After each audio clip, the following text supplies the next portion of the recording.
Ya, kemarin sempat saya sampaikan ya bahwa karena IPK kita masih rendah, maka kita harus merubah strategi pemberantasan korupsi kita. Kita harus fokus kepada area-area tertentu. Oleh karena itu, kalau Anda lihat apa yang diamanahkan oleh United Nations Convention Against Corruption, itu dia mensyaratkan kalau IPK mau cepat naik secara drastis, maka harus menyentuh yang namanya judicial corruption. Selain judicial corruption, ada 4 lagi.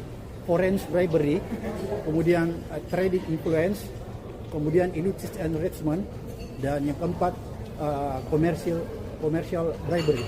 Itu yang diamanahkan. Oleh karena itu, tapi yang paling dianjurkan yaitu melakukan pemberantasan korupsi di tubuh aparat penegak hukum. Itulah yang disebut judicial corruption, aparat polisian, jaksa, dan pengadilan. Karena itu menjadi sentral. Pak, kemarin waktu pembahasan itu dengan Pak Prabowo, bagaimana tanggapan beliau dan apakah ada pembahasan soal upaya perbaikan IPK, Pak? Ya, makanya saya sudah sampaikan bahwa kita harus fokus ke 5 yang tadi ya, dan tidak boleh omong-omong. Saya sampaikan begitu, harus serius gitu ya, harus dikonkretkan dalam implementasi di lapangan. Oleh karena itu saya katakan salah satunya harus dilakukan reformasi kepolisian, salah satunya itu ya. Dan peserta yang hadir di pertemuan itu kelihatannya memang semua mengusulkan untuk dilakukan reformasi kepolisian secara total dengan mengganti Kapolri.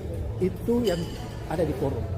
Karena mereka mengatakan di forum itu ya, mereka mengatakan bahwa reformasi kepolisian tanpa mengganti pucuk pimpinan Polri itu sama saja dengan reformasi yang setengah hati. Kira-kira seperti itu. Karena itu berkaitan dengan yang tadi saya katakan, judicial corruption.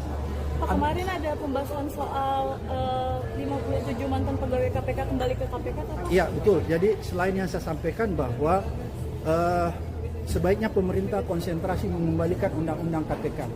Kenapa harus dikembalikan? Karena kalau kita lihat amanah dari lagi-lagi UNCIC, sebenarnya dia mengamanahkan bahwa setiap lembaga anti korupsi yang ada di dunia, sifat kelembagaannya, ingat ya, sifat kelembagaannya itu harus independen. Sedangkan kita, kelembagaannya itu berada di bawah rumpun eksekutif. Walaupun ada pasal yang menyatakan bahwa dalam tupoksinya, dalam hal penegakan hukum tetap independen. Tapi kalau menurut amanah UNCIC, bukan sekedar tupoksi, ya, tupoksi penegakan hukum, tapi keberadaan lembaganya itu harus independen.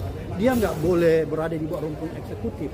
Dia harus independen agar supaya dia terbebas dari intervensi seperti sekarang ini. Kira-kira seperti itu yang saya sampaikan.